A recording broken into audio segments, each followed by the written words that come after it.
মার্কিন হামলায় কেন এবার ভিন্ন প্রতিক্রিয়া দেখাবে ইরান? চীনের সাথে বাণিজ্য চুক্তি নিয়ে পিছু হটল কানাডা।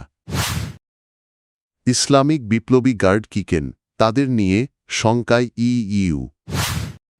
সামরিক হামলার দ্বার প্রান্তে যুক্তরাষ্ট্র প্রস্তুত ইরানও। ইরানের দিকে বিশাল সামরিক বহর মোতায়েন করছে যুক্তরাষ্ট্র। ইরানের জলসীমার কাছাকাছি পৌঁছেছে যুক্তরাষ্ট্রের বিমানবাহী রণতরী ইউএসএস আব্রাহাম লিঙ্কনের নেতৃত্বাধীন নৌবহর। এর ফলে ওয়াশিংটন ও তেহরানের মধ্যে সরাসরি সংঘাতের আশঙ্কা আরও বেড়েছে। এই সামরিক মোতায়েন এমন এক সময় হচ্ছে যখন ইরান সাম্প্রতিক বছরের সবচেয়ে বড় ও সহিংস সরকার বিরোধী আন্দোলনের মুখে। বিশ্লেষকদের মতে যুক্তরাষ্ট্র ও ইরান এখন আগের যে কোনো সময়ের চেয়ে সরাসরি সংঘর্ষের কাছাকাছি। শুক্রবার ৩০ জানুয়ারি এক প্রতিবেদনে এ তথ্য জানায় বিবিসি। প্রতিবেদনে বলা হয়, ইরানি নেতৃত্ব এখন দুই দিক থেকে চাপে রয়েছে। একদিকে সরকার বিরোধী গণ আন্দোলন, অন্যদিকে মার্কিন প্রেসিডেন্ট ডোনাল্ড ট্রাম্পের কড়া কিন্তু অস্পষ্ট অবস্থান। এতে শুধু তেহরান নয়, পুরো মধ্যপ্রাচ্যেই উদ্বেগ বাড়ছে। বিশেষজ্ঞদের আশঙ্কা, যুক্তরাষ্ট্র যদি ইরানে সামরিক হামলা চালায় তাহলে এবার তেহরানের প্রতিক্রিয়া আগের মতো ধীর বা সীমিত নাও হতে পারে। এর আগে ইরান সাধারণত হিসেব করে দেরিতে প্রতিক্রিয়া জানাত। যেমন ২০২৫ সালের জুনে যুক্তরাষ্ট্র ইরানের পারমাণবিক স্থাপনায় হামলা চালানোর পরও ইরান কাতারে অবস্থিত একটি মার্কিন ঘাঁটিতে ক্ষেপণাস্ত্র হামলা চালায়। তবে আগাম সতর্কতার কারণে বড় ক্ষয়ক্ষতি এড়ানো সম্ভব হয়। চীনের সঙ্গে কোনো ধরনের মুক্ত বাণিজ্য চুক্তিতে যাওয়ার পরিকল্পনা নেই, একথা স্পষ্ট করে জানিয়েছেন কানাডার প্রধানমন্ত্রী মার্ক কার্নি। মার্কিন প্রেসিডেন্ট ডোনাল্ড ট্রাম্পের পক্ষ থেকে কানাডার পণ্যের ওপর ১০০% শুল্ক আরোপের হুমকির পর রোববার এই বক্তব্য দেন কার্নি। ট্রাম্প সতর্ক করে বলেন, কানাডা যদি চীনের সঙ্গে বাণিজ্য চুক্তিতে এগোয় তবে এর বড় মূল্য দিতে হবে। এর জবাবে কানাডার প্রধানমন্ত্রী জানান, চীনের সঙ্গে সাম্প্রতিক সমঝোতাটি কোনো মুক্ত বাণিজ্য চুক্তি নয়। এটি কেবল কিছু নির্দিষ্ট খাতে শুল্ক সমন্বয় সংক্রান্ত। এর আওতায় কানাডার কৃষিপণ্যের ওপর চীনের শুল্ক কমানো হয়েছে এবং বিনিময়ে কানাডায় চীনা বৈদ্যুতিক গাড়ির ওপর শুল্ক কমানো হয়েছে। এদিকে সামাজিক যোগাযোগ মাধ্যমে ট্রাম্প অভিযোগ করেন, চীন নাকি ধীরে ধীরে কানাডাকে নিয়ন্ত্রণে নিচ্ছে। এমনকি ব্যঙ্গ করে তিনি বলেন, অন্তত আইস হকির ওপর যেন চীন প্রভাব না ফেলে। ট্রাম্প আরও হুঁশিয়ারি দেন, কানাডা যেন যুক্তরাষ্ট্রে চীনা পণ্য পাঠানোর ট্রানজিট দেশ হিসেবে ব্যবহার না হয়। এই অভিযোগ নাকচ করে কার্নি বলেন, যুক্তরাষ্ট্র ও মেক্সিকোর সঙ্গে কানাডার বিদ্যমান বাণিজ্য চুক্তিতে স্পষ্ট শর্ত রয়েছে। অন্য কোনো নন মার্কেট অর্থনীতির সঙ্গে চুক্তির আগে অংশীদারদের জানাতে হবে।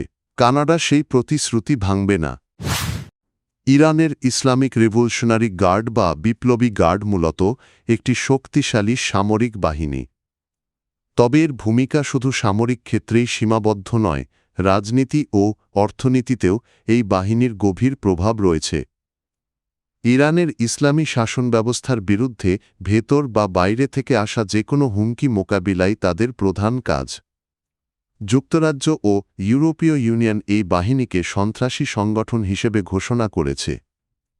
যুক্তরাজ্যের গোয়েন্দা সংস্থাগুলোর দাবি, ইরান দেশটিতে বসবাসকারী আরও অন্তত ১০ জন ব্যক্তিকে টার্গেট করেছে, যাদের মধ্যে একজন ইরানি সাংবাদিকও রয়েছেন। এদিকে জার্মান পররাষ্ট্রমন্ত্রী এবং ইউরোপীয় ইউনিয়নের শীর্ষ নেতৃত্ব ইরানের এই বাহিনীকে আনুষ্ঠানিকভাবে সন্ত্রাসী তালিকায় অন্তর্ভুক্ত করার আহ্বান জানিয়েছেন। তারা সাম্প্রতিক সরকার বিরোধী বিক্ষোভ দমনে কঠোর পদক্ষেপের বিষয়টি তুলে ধরেন।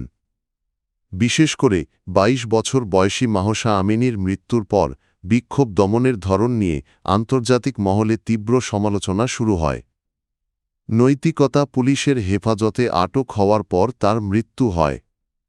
যুক্তরাষ্ট্র অবশ্য এর আগেই ২০১৯ সালে বিপ্লবী গার্ডকে সন্ত্রাসী সংগঠন হিসেবে ঘোষণা করে। অভিযোগ ছিল, মধ্যপ্রাচ্যের বিভিন্ন সশস্ত্র গোষ্ঠীকে তারা সহায়তা দিচ্ছে। যুক্তরাষ্ট্র ও ইরানের মধ্যে উত্তেজনা এখন চরম পর্যায়ে।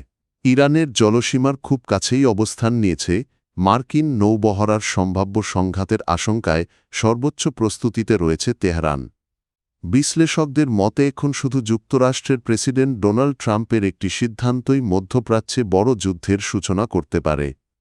যুক্তরাষ্ট্রের প্রতিরক্ষা দপ্তর জানিয়েছে প্রেসিডেন্টের সামনে একাধিক সামরিক বিকল্প তুলে ধরা হয়েছে। এর মধ্যে রয়েছে ইরানের পারমাণবিক ও ক্ষেপণাস্ত্র স্থাপনায় হামলা, সামরিক ঘাঁটিতে অভিযান এবং শীর্ষ সেনা কর্মকর্তাদের লক্ষ্য করে পদক্ষেপ। সাম্প্রতিক সরকার বিরোধী বিক্ষোভ দমনের ঘটনা, কেমানবাধিকার লঙ্ঘন উল্লেখ করে এই পরিকল্পনাগুলো বিবেচনায় নেওয়া হচ্ছে। মার্কিন প্রতিরক্ষামন্ত্রী বলেছেন, প্রেসিডেন্ট যে কোনো সিদ্ধান্ত নিলেই সেনাবাহিনী তা বাস্তবায়নে প্রস্তুত। তার দাবি, ইরান পারমাণবিক অস্ত্র তৈরির পথে এগোচ্ছে, যা পুরো অঞ্চলের জন্য হুমকি। ইরান এই অভিযোগ অস্বীকার করেছে। তাদের দাবি, পরমাণু কর্মসূচি পুরোপুরি শান্তিপূর্ণ। দেশটির সর্বোচ্চ নেতৃত্বের পক্ষ থেকে সতর্ক করে বলা হয়েছে, হামলা হলে যুক্তরাষ্ট্রের পাশাপাশি ইসরায়েলকেও জবাব দেওয়া হবে। ইতোমধ্যে ইরান সামরিক প্রস্তুতি জোরদার করেছে। সেনাবাহিনী জানিয়েছে 1000 নতুন ড্রোন যুক্ত করা হয়েছে, যার মধ্যে রয়েছে আত্মঘাতী ও নজরদারি সক্ষম ড্রোন। সেনাপ্রধান বলেছেন, বর্তমান হুমকির কথা মাথায় রেখেই যুদ্ধ সক্ষমতা বাড়ানো হয়েছে। ইরানের দিকে বড় আকারের সামরিক বহর মোতায়েন করছে যুক্তরাষ্ট্র। একই সঙ্গে তেহরানের সঙ্গে সম্ভাব্য চুক্তির জন্য একটি নির্দিষ্ট সময়সীমা নির্ধারণ করেছে ওয়াশিংটন। এ কথা জানিয়েছেন মার্কিন প্রেসিডেন্ট ডোনাল্ড ট্রাম্প।